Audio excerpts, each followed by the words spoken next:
हाय, अगर आप UPSC CSC की तैयारी कर रहे हैं and if I tell you कि प्रीलिम्स कट ऑफ का 1/3 और नियरली 30 to 35% मार्क्स आप बहुत इजीली सिर्फ एनसीईआरटी पढ़कर ही स्कोर कर सकते हो, क्या आप स्टिल एनसीईआरटी पढ़ना इग्नोर करोगे? Probably no, right? But with this, अगर आप एक भी अटेम्प्ट दे चुके हैं या अपना फर्स्ट अटेम्प्ट 2024 में देने वाले हैं, you must have faced many confusion regarding NCERTs. Like क्या सारी 6 से 12 तक की एनसीईआरटीज पढ़नी चाहिए या सिर्फ 11-12 is enough? Which one is important, which can be ignored? Old NCERTs better हैं कि न्यू वंस? नोट्स बनाना चाहिए या नहीं चाहिए? क्या एनसीईआरटी की समरी बुक्स पढ़ने से काम चल जाएगा? इतनी सारी हम क्यों पढ़े NCERT? And the most important one, कि पढ़नी कैसे है NCERT and how can we cover them efficiently day wise in less time. तो आपके सारे डाउट्स इस वीडियो में एब्सोल्युटली क्लियर हो जाएंगे and if you don't have time then please refer to the time stamp mentioned below in the description. Okay, so hi everyone, I am Soumya and welcome to Think Basic folks. Firstly, let me show you a glance of UPSC prelims questions जो directly NCERT से पूछे गए थे। तो देखिए, आपको अपनी screen पे दिख रहे होंगे, ये देखो क्वेश्चन प्रीलिम्स में इसी साल 2023 में धन्यकटिका के रिगार्डिंग पूछा हुआ था, which came from themes in Indian history part 1 वाली एनसीईआरटी के चैप्टर 2 से क्वेश्चन आया था। देन ये डायनेस्टीज के रिगार्डिंग क्वेश्चन और ये वाला क्वेश्चन, ये दोनों आपकी मेडिवल इंडिया की पुरानी एनसीईआरटी से आए थे। एंशिएंट इंडिया की एनसीईआरटी से जो ओल्ड एनसीईआरटी है वहां से आपके 2 क्वेश्चन आए थे रिगार्डिंग दिस लिटरेरी वर्क वाला क्वेश्चन एंड ये सोल वाला क्वेश्चन। उसके बाद आप ये मेडिवल इंडिया की ओल्ड एनसीईआरटी के चैप्टर 9 से ये वाला क्वेश्चन पूछा हुआ था। Now coming to geography part as well, आप देख सकते हो क्लास 11 की इंडिया फिजिकल ज्योग्राफी की वेजिटेशन वाले चैप्टर से ये क्वेश्चन पूछा हुआ था। देन अगेन आप यहाँ पे देख सकते हो क्लाइमेटोलॉजी से रिलेटेड ये दोनों क्वेश्चंस पूछे हुए थे फ्रॉम क्लास 11 की फंडामेंटल्स वाली फिजिकल ज्योग्राफी का चैप्टर नंबर 9 से, जिसे आप आंसर कर सकते थे। एंड सिमिलरली अर्थक्वेक के P waves and S wave वाला क्वेश्चन भी same fundamentals of physical geography से पूछा हुआ था। विद दिस, अगर मैं आर्ट एंड कल्चर की बात करूं तो इस साइट्स के रिगार्डिंग क्वेश्चन था जो डायरेक्टली इस फाइनेंस वाली एनसीईआरटी के चैप्टर 4 एंड चैप्टर 5 से पूछा हुआ था। एंड ये आर्कोलॉजिकल एक्सकेवेशंस वाला क्वेश्चन डायरेक्टली न्यू एनसीईआरटी जो themes in Indian history part 1 है वहां से पूछा हुआ था। तो ये टोटल 12 क्वेश्चंस एनसीईआरटी से डायरेक्टली पूछे गए थे। I have not included the indirect ones in this, so by now आपको क्लैरिटी तो मिल गई होगी अच्छे से that NCERTs are the single most important investment जो आपको करनी ही चाहिए if you Aspire to clear UPSC and not just prepare for it. देखो, आपने काफी टॉपर्स के थ्रू भी सुना होगा that NCERTs are the first step of your UPSC journey as it gives the clear vision or the storyline instead of pure bombardment of facts like Lakshmikant. ठीक है, NCERT focuses on developing connectivity which is the core UPSC demand also in all the 3 stages, चाहे prelims हो, mains हो या interview. Now the biggest question comes जिस पर काफी तरह तरीके की एडवाइसेस आपने देखी होंगी, that which NCERTs are to be read. तो देखो, honestly nobody can tell you this because it depends upon 2 things only, that is your comfort level and the time you have at your dispense. तो देखो, अगर comfort की बात करूं तो I will first share the trick that I followed कि आप सबसे पहले 11-12 की एनसीईआरटीज उठाओ, एक सब्जेक्ट की, उसे पढ़ो। अगर आपको उसे पढ़ने में प्रॉब्लम आती है, आपको थोड़ा बहुत भी कॉम्प्लेक्स फील होता है या गैप ऑफ इन्फॉर्मेशन फील होता है, तब आप 9-10 पे नीचे शिफ्ट कर जाओ। एंड अगर आपको उसमें भी लगता है कि नहीं, थोड़ा सा आपको और सिंपल एंड प्लेन लैंग्वेज में समझना है, then you can shift to 6 to 8। ठीक है, एक तो ये तरीका है। दूसरा तरीका है जो मेरे फ्रेंड्स ने फॉलो किया था and absolutely we both had similar results. तो इसमें कोई भी डिफरेंस नहीं है कि आप सिर्फ एक तरीका ही फॉलो कीजिए, यही सही है और दूसरा गलत है, ऐसा कुछ नहीं है। It only depends upon your comfort. I am again repeating this. आप क्योंकि जो 6 to 8 अगर पहले पढ़ते हो तो देखो, जब आप 9 to 10 पढ़ोगे तो वो सेम इन्फॉर्मेशन तो रिपीट होगी ही होगी 6 to 8 की, प्लस कुछ एडिशन हो जाएंगे इन्फॉर्मेशन के। सिमिलर तरीका होगा जब आप 11-12 पढ़ोगे after your 9-10। So it totally depends upon the comfort. अगर मैं टाइम की बात करूं तो देखो, एनसीईआरटीज को अगर आपको बहुत अच्छे से पढ़ना है कि आप प्री में आराम से near about 30% of the marks score कर सकते हो, या मेंस में भी अगर आप एनालाइज करोगे ना तो कुछ क्वेश्चंस आपको डायरेक्टली एनसीईआरटीज के थ्रू ही दिख जाएंगे कि वहां पे पूछे हुए हैं। तो उसके लिए आपको नियर अबाउट 2 से 2.5 महीने तो देना ही देना पड़ेगा। ठीक है, अब इसमें यह मत सोचना कि बहुत ज्यादा टाइम है, बिकॉज बहुत सारी कोचिंग इंस्टीट्यूट्स में बोला जाता है कि आप 1 महीने में सारी एनसीईआरटीज कवर कर लो। तो देखो, अगर आप 1 महीने में पढ़ने जाओगे, आप ट्राई करके देख लो, it is not even possible. अगर आप उसे बाय एनी चांस कवर कर भी लोगे तो आपको कभी भी कॉन्फिडेंस नहीं आएगा कि हाँ, आपने एनसीईआरटीज को समझा है। द थिंग इज, मैं बोल रही हूँ कि अगर आप इसमें 2 से 2.5 महीना इन्वेस्ट करते हो, it will exponentially increase your speed of preparation in next 6 to 9 months. So the central idea is कि आप एनसीईआरटीज में कंटेंट पे तो फोकस करते ही हो, but at the same time आप कॉन्सेप्चुअल क्लैरिटी एंड कनेक्टिविटी पे भी फोकस करते हो। अब हम सबसे पहले बात कर लेते हैं सब्जेक्ट वाइज की कौन कौन सी एनसीईआरटीज है जो आपको पढ़नी है, एंड लास्ट में मैं इस वीडियो में आपको एक साथ बता दूंगी कि कौन सी मोस्ट इंपॉर्टेंट वंस है जिन्हें आपको बिल्कुल भी मिस नहीं करना है। ठीक है, first I will be starting with polity. तो देखो 6 से 8 की और 9 से 10 की NCERT is a totally your choice, अगर आप पढ़ना चाहते हो तो पढ़ो, बट 11-12 की एनसीईआरटी सबसे पहले पढ़ना। Just one advice I will give you, इसको आप सबसे पढ़ना। लक्ष्मीकांत तो बिल्कुल भी डायरेक्टली स्टार्ट मत करना, बिकॉज उसमें प्योर फैक्ट्स हैं। अगर आप फर्स्ट रीडिंग लक्ष्मीकांत की डायरेक्ट करते हो तो आपको उसमें कुछ भी समझ नहीं आएगा, आपको लगेगा कितना सारा इंफॉर्मेशन है। ठीक है, एट द सेम टाइम मैं ये भी सोच रही हूँ कि जो 6 से 10 तक की सारी एनसीईआरटीज है, या इंक्लूडिंग 11-12 ऑल्सो, मैं subject wise and class wise आपको एक छोटा छोटा लेक्चर 20-30 मिनट्स का देती रहूं, जिसमें पूरी की पूरी एनसीईआरटी कवर हो जाए। अगर आपको लगता है कि मुझे ऐसा लेक्चर्स इस तरीके के लेके आने चाहिए तो please do let me know in the comments below.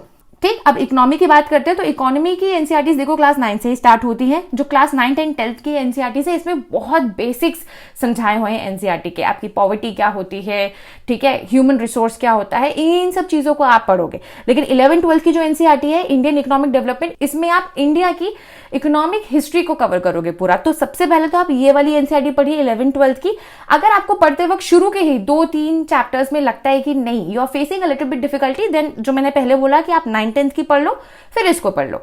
ठीक है, नाउ कमिंग टू ज्योग्राफी। तो देखो ज्योग्राफी एक ऐसा सब्जेक्ट है जिसमें आई विल रिकमेंड को सारी एनसीईआरटीज कवर करनी चाहिए ज्योग्राफी में। That will be my personal recommendation, but अगर आपके पास अगेन टाइम कम है तो आप 11-12 की ये 3 एनसीईआरटीज, तो दोनों फिजिकल ज्योग्राफी क्लास 11 एंड 12 की ये जो इंडियन पीपल इन इकोनॉमी वाली है, इसको तो जरूर कवर कर लीजिएगा।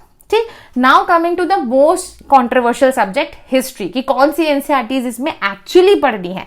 तो देखो सबसे पहले मैं आपको बता दूं, again 6 to 8 is your total choice. देखो 9th एंड 10th वाली जो 2 एनसीईआरटी है और 11th की ये जो थीम्स इन वर्ल्ड हिस्ट्री है, ये तीनों एनसीईआरटीज आपकी वर्ल्ड हिस्ट्री पे है। ये आप मेंस के लिए पढ़ते हो, आप अभी पढ़ना चाहते हो अभी पढ़ सकते हो, बाद में पढ़ना चाहते हो बाद में पढ़ सकते हो। अगर आप देखो तमिलनाडु टेक्स्ट बुक्स पढ़ रहे हो तो आप इन्हें छोड़ सकते हो। अगर 11-12 की एनसीईआरटीज की मैं बात करूं ओल्ड और न्यू वाली की, तो वहां पे मैं आपको कंफ्यूजन बिल्कुल एब्सोल्युटली यहाँ क्लियर कर देती हूँ। ऐसा कुछ नहीं है कि आप सिर्फ ओल्ड पढ़ लो और नई वाली मत पढ़ो, या नई वाली थीम्स वाली पढ़ो और ओल्ड वाली मत पढ़ो। ये गलती बिल्कुल मत करना। एटलीस्ट ये 5 बुक्स जरूर पढ़ लेना, बिकॉज अभी आपको मैंने 2023 के ही प्रीलिम्स के क्वेश्चंस दिखा दिए जहां पे दोनों ही बुक्स से पूछे गए हैं, चाहे ओल्ड हो चाहे न्यू, इट डजंट मैटर। हाँ, अगर आप तमिलनाडु बुक्स पढ़ रहे हो तो आप जो है ये सली अवॉइड कर सकते हो। देखो मैं यहाँ पे आपको ओल्ड एंड न्यू इसलिए भी पढ़ने को बोल रही हूँ बिकॉज न्यू एनसीईआरटीज में थीम्स कवर की गई हैं, जैसे कि अर्बनाइजेशन है, किंग्स है या ट्रैवलर्स हैं, एक एक कंपोनेंट को उठाया हुआ है हिस्ट्री के। वेयर एज ओल्ड एनसीईआरटीज में एक प्रॉपर स्टोरी लाइन दिया हुआ है कि किस तरीके से जो है टाइम पीरियड के अकॉर्डिंग जो है चीजें हो रही थी, you get the time line. तो आपको इन दोनों ही चीजों का आइडिया होना बहुत जरूरी है। ठीक, now coming to art and culture. तो आर्ट एंड कल्चर में मेरी एडवाइस रहेगी, ये जो है ना आपकी एनसीईआरटी फाइन आर्ट्स की introduction to Indian art part 1, ये प्रॉपर आर्किटेक्चर के ऊपर बेस्ड है, इसको प्लीज जरूर कर लेना, बिल्कुल भी मिस मत करना। अदरवाइज जो 2 एनसीईआरटीज मैंने और इसके साथ कवर करी थी, ये क्लास 12 की है, ये नॉलेज ट्रेडिशंस एंड प्रैक्टिसेस। इसके ये जो कुछ चैप्टर्स है, चैप्टर 1, 3, 4, 7 एंड 9, सिर्फ ये मैंने पढ़े थे। एंड ये लिविंग क्राफ्ट ट्रेडिशंस के बारे में आप अगर चाहो, अगर टाइम परमिट करता है तो पढ़ना, अदरवाइज आप अवॉइड कर सकते हो। इन 2 एनसीईआरटी को पढ़ सकते हो। जितनी भी इंपॉर्टेंट एनसीईआरटीज हैं जो बेयर मिनिमम पढ़नी ही पढ़नी है, वो मैं at the end of the video आपको पूरा दिखा भी दूंगी एक बार। ठीक, नाउ कमिंग टू एनवायरमेंट। तो एनवायरमेंट में ये क्लास 12 की बायोलॉजी की बुक है। इसमें जो यूनिट 10 है, इसके अंदर टोटल 4 चैप्टर्स आते हैं, 13, 14, 15 एंड 16, वो आपको कवर करने हैं। साइंस की अगर मैं बात करूं तो साइंस की जो 6 से 8 की एनसीईआरटी से बहुत ही ज्यादा बेसिक है। आई वोंट रेकमेंड कि इसे आप पढ़ो, एंड इसके मैंने ऑलरेडी अपने नोट्स बनाए हुए हैं, तो I will share them very soon with you. 9-10 की आई विल स्टिल सजेस्ट कि जो बायोलॉजी वाला पार्ट है ना 9-10 का, उसको आप कवर कर लेना। बाकी तो टेक्नोलॉजिकल एस्पेक्ट ज्यादा रहता है साइंस में। Society against from means perspective GS1 में जो क्लास 12 की दोनों बुक्स है ना, इसको आप कवर कर लेना। मैं GS पर्सपेक्टिव से आपको बता रही हूँ, not from the optional perspective. तो इन दोनों का आपको पढ़ना है। इसमें आपको proper components of Indian society, history of Indian society कैसे रही है, प्रॉपर इसमें आपको जो है पूरा सब कुछ अच्छे से समझाया हुआ है। नाउ कमिंग टू कि कवर कैसे करना है एनसीईआरटीज को, तो ये एक बहुत कॉम्प्रिहेंसिव प्लान मैं यहाँ पे बता रही हूँ। If any one of you chooses to read all the NCERTs, तो किस तरीके से पढ़ना है, and you want to still give the attempt in 2024, तो ये बहुत ध्यान से समझ लेना। देखो एनसीईआरटीज ना नियर अबाउट 100-150 पेजेस से ज्यादा की तो होती नहीं है। उसमें भी 40% ऑफ द बुक तो सिर्फ इमेजेस एंड मैप से कवर होती है, तो बहुत आराम से पढ़ ली जाती है। अगर 6 से 8 की मैं बात करूं तो एक एनसीईआरटी को पढ़ने के लिए आपको एक दिन से कम का ही समय लगेगा, एक दिन भी नहीं लगेगा। तो इसलिए पॉलिटी के लिए आप जो है 2 दिन ले लो, ज्योग्राफी के लिए 2 दिन ले लो, हिस्ट्री के लिए फॉर दैट मैटर चलो आप 3 दिन ले लीजिए। साइंस अगर पढ़ना चाहते हैं, otherwise it is not recommendable, तभी आप 3 दिन ले लोगे, तो टोटल आप 6 से 8 की एनसीईआरटीज 10 दिन में खत्म कर सकते हो। कमिंग टू 9-10, तो 9-10 की एनसीईआरटीज भी बहुत ज्यादा टिपिकल नहीं है कि आपको बहुत टाइम देना पड़े। Within 2 days you can cover each of the NCERT of 9th and 10th also। तो इसलिए पॉलिटी की 2 हैं तो आप 4 दिन ले लीजिए। इकोनॉमी की तो बहुत ही ज्यादा बेसिक है क्योंकि वो शुरू ही 9 से होती है, तो इसलिए 2 दिन उसके लिए एनफ है। ज्योग्राफी के लिए अगेन 4 डेज, साइंस के लिए 4 डेज, तो टोटल आपके यहाँ पे 14 डेज हो गए। नाउ कमिंग टू 11th-12th, यहाँ पे क्योंकि बहुत ज्यादा इन्फॉर्मेशन ऐड होती है और थोड़ा सा टाइम भी लगता है, बिकॉज बहुत टाइम हो चुका होता है हमें छोड़े हुए इन सब्जेक्ट्स को, हम एक बार फ्रेश रीडिंग पढ़ते हैं तो थोड़ा टाइम जरूर लगता है। इसलिए आप इसको 5 से 6 दिन के विदिन में आराम से कवर कर सकते हो एक एनसीईआरटी को।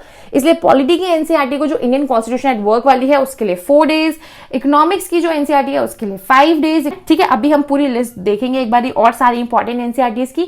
देखो ज्योग्राफी की जो 11th-12th की एनसीईआरटीज जो मैंने आपको बताई तीनों, दे आर वेरी इंपॉर्टेंट, उनको थोड़ा सा पढ़ने में टाइम लग सकता है, तो 16 days for them. Similarly history के लिए 30 डेज या 1 महीना मैंने इसलिए लिया हुआ है because you have to read 5 books जो मैंने बोला मिनिमम, 3 थीम्स वाली और 2 old NCERT ancient and medieval की। इसलिए अगर आप पकड़ के चलो कि आपको 6-6 दिन भी लगते हैं एक बुक को कवर करने में अच्छे से, तो 30 डेज आपको नियर अबाउट 1 मंथ उसमें लगेगा।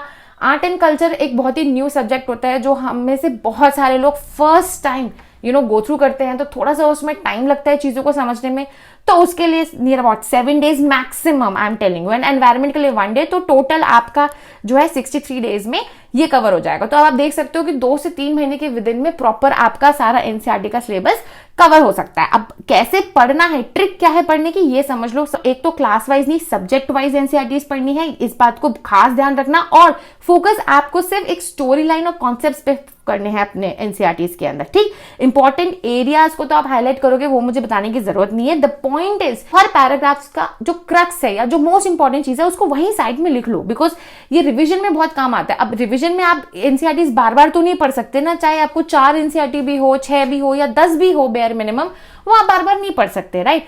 तो आप बस एक क्रक्स लिखते चलो ताकि ये आपको जो है हेल्प करे। और एनसीईआरटी का कोई भी चैप्टर पढ़ने से पहले ना उसके जो हेडिंग्स है, सब हेडिंग्स है, उनको देखो एक बारी। चैप्टर के एंड में जो क्वेश्चंस दिए रहते हैं उनको पढ़ो पहले। उससे क्या होगा, आपका सबकॉन्शियसली कॉन्सेंट्रेशन बहुत ज्यादा स्ट्रांगली डेवलप हो जाएगा उस मोमेंट पे उस चैप्टर को पढ़ने के लिए। ये आप एक ट्रिक है, इसको अप्लाई करके देखना, आपको काफी ज्यादा बेनिफिट होगा। नोट्स की अगर बात रही तो जैसे कि मैंने आपको बताया कि जो पैराज होते हैं ना, उनका क्रक्स आप लिख लीजिए, चाहे आप अलग से A4 साइज शीट्स पर लिख लीजिए या वहीं बुक में साइड में लिख लीजिए। जो इंपॉर्टेंट एस्पेक्ट्स हैं जो अभी आपको चैप्टर में मिल रहे हैं, जिन्हें आप अपनी आंसर राइटिंग में यूज कर सकते हो ना, उनको मार्क कर लो या उनको लिख लो, because it will help to develop the connectivity among the various topics. ठीक है, अब एक लुक देख लेते हैं कि कौन सी मोस्ट इंपॉर्टेंट एनसीईआरटीज है जो बिल्कुल भी मिस नहीं करनी है। तो देखो पॉलिटी की है ये क्लास 11 की Indian constitution at work, economics की है इंडियन इकोनॉमिक डेवलपमेंट, ज्योग्राफी की है 11th की, दोनों आपकी होगी fundamentals of physical geography and Indian physical environment. Then आपकी इंडिया पीपल एंड इकोनॉमी हो गई। हिस्ट्री की टोटल 5 बुक्स हो गई आपकी, 3 थीम्स इन इंडियन हिस्ट्री वाली, part 1, part 2, part 3 and 2 old NCERTs ancient and medieval. हाँ, ध्यान रखना अगर आप तमिलनाडु टेक्स्ट बुक्स पढ़ रहे हो तो आप ओल्ड वाली एनसीईआरटी स्किप कर सकते हो। आर्ट एंड कल्चर की ये देखो introduction to Indian art part 1, ये आपको पढ़नी है, I guess this is of class 11। And then environment के लास्ट बायोलॉजी की, इसके सिर्फ आपको लास्ट के 4 चैप्टर्स कवर करने हैं। तो आई होप इससे आपको बिल्कुल क्लियर हो गया होगा कि एनसीईआरटीज में कौन सी पढ़नी है, किस तरीके से पढ़नी है, किस तरीके से हर चैप्टर को कवर करना है। अगर आपको ये वीडियो अच्छी लगे, इस वीडियो से थोड़ी बहुत भी वैल्यू मिले, तो प्लीज इस वीडियो को लाइक जरूर कीजिएगा, शेयर कीजिएगा। एंड अगर चैनल को सब्सक्राइब नहीं किया हो तो प्लीज चैनल को भी सब्सक्राइब कीजिएगा।